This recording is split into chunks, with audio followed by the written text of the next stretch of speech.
alikuwa ametekwa, kwamba jeshi la polisi katika mkoa wa Mwanza linamshikilia na linaendelea kumhoji mwanamke ambaye anafahamika kwa jina la Loveness Daniel Kisile.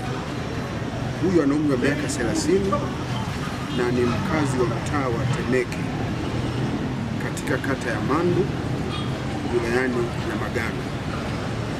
Mwanamke huyo ameshikiliwa kwa tuhuma za kutoa taarifa za uongo kwa mume wake, ndugu zake, kuwa ametekwa na watu watatu wa jinsia ya kiume ambao walieleza kwamba walikuwa wakitaka fedha kiasi cha shilingi milioni 10 ili wasiweze kumdhuru na kuondoa ujauzito wake.